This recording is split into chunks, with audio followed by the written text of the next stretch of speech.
So somehow this video popped up on my timeline and I thought, well, let me give it a listen. When I see that word synchronicity, I automatically tune in. So this video starts out saying this. According to old Hindu scriptures, there are only two symptoms of enlightenment, just two indications that a transformation is taking place within you toward a higher consciousness. The first symptom is that you stop worrying. Things don't bother you anymore. You become lighthearted and full of joy. The second symptom is that you encounter more and more meaningful coincidences in your life, more and more synchronicities, and this accelerates to the point where you actually experience the miraculous.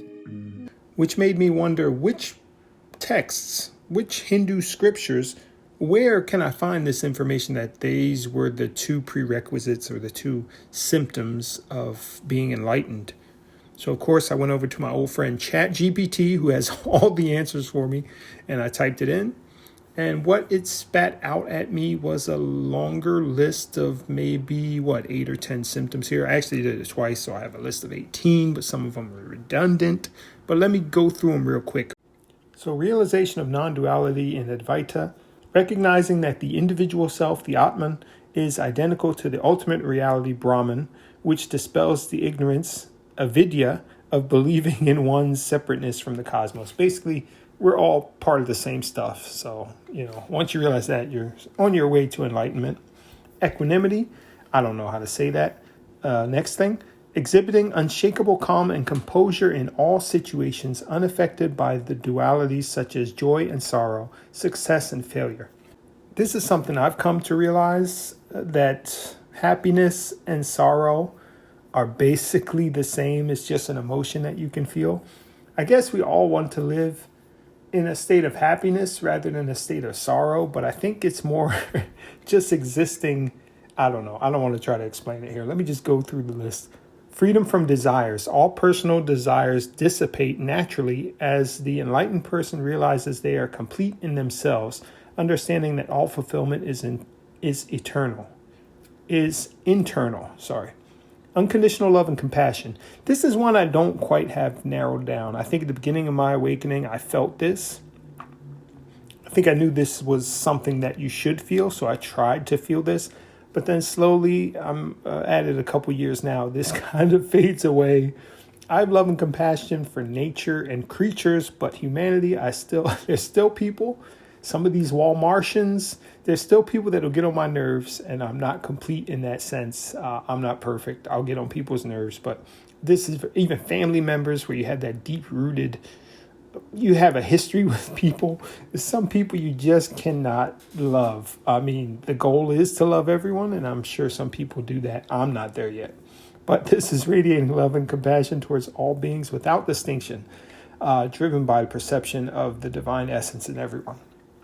One of the strange things is if I see someone who's very attractive to me, I'm getting better at stopping myself and realizing that someone who's very unattractive and this person that's very attractive, they're the same thing. I shouldn't give preferential treatment or preferential thoughts or have any desires towards one when they're basically the same. We're all the same, basically. That's, I think, the goal.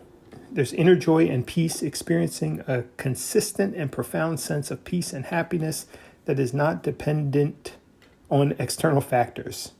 This I don't know. It's kind of another one that's difficult for me.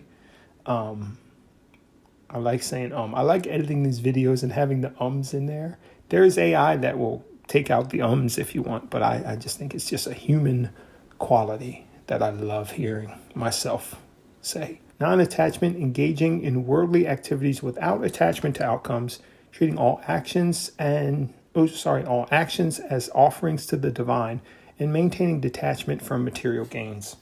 Something that is kind of easy for me to do currently. It's like a natural part of the process for me that I know I need money and I need to get it some way, but trying to cause as little karma, as little effect on the rest of the world to obtain money, trying to blend in is the way I'm going about it. Not that that has anything to do with not being attached to things, but I think things won't get attached to me that way. So I'm trying to help out everyone else as best I can, and hopefully that is helping me as a result. Halfway through now. Moral integrity and ethical living, actions are pure, selfless, and aligned with universal laws, dharma, performed naturally without the coercive force of societal rules. It's kind of like, I don't know, it's very easy and difficult to do because you're kind of stuck with societal rules and how you think things should be, but there's something deep down that tells you how you should be acting, I think. Perception of the sacred in all, seeing the divine presence in all things, from the animate to the inanimate, the living of life of reverence. Sometimes difficult for me because a lot of inanimate things were made by humans. They're made of animate material that has died. I don't know. It's kind of seeing a pencil the same as a deer in the woods is difficult to do. Don't know that I'm there yet. And it seems some of these are kind of redundant, I guess. Let's move on. Loss of ego. The loss of ego. The enlightened individual no longer operates from personal ego. Their sense of identity is based on the universal self, not the individual self. How do you feel about that one?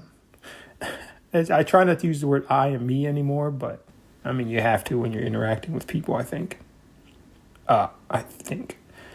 Intuitive wisdom. Possess a deep, spontaneous understanding that comes from direct perception of truth rather than through intellectual reasoning.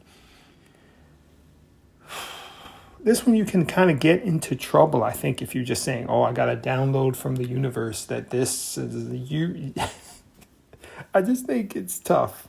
It's probably better to go on the past history that you've experienced than some strange download from the universe.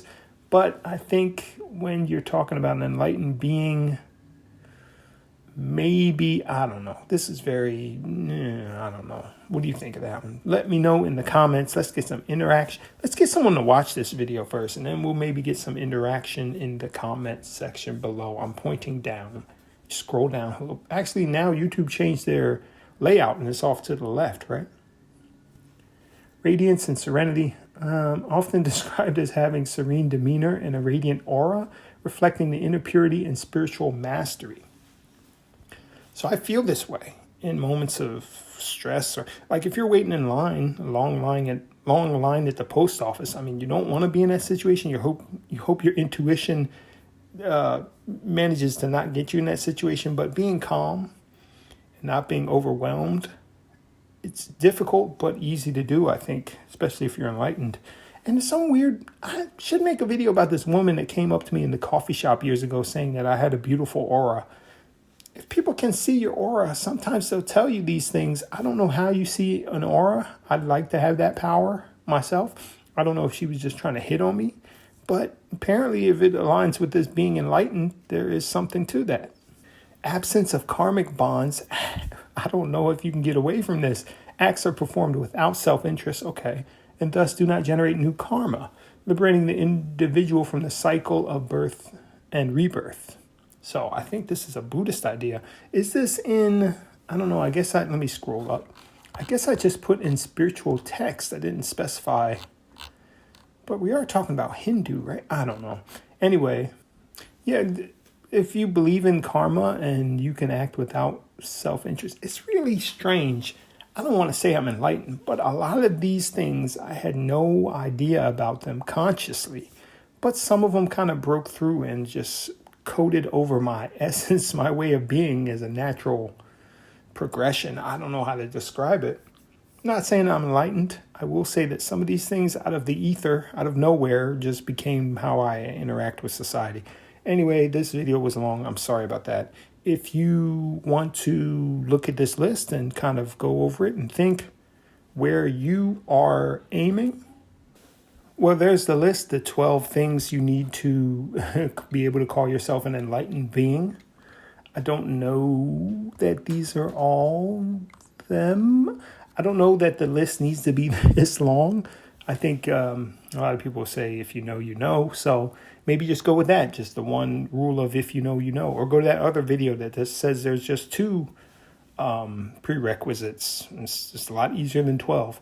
Anyway, thanks. Me and Chat GPT want to wish you a good Saturday. It's 4:20 today as I'm recording this. I don't know if it'll get uploaded today, but enjoy your marijuana.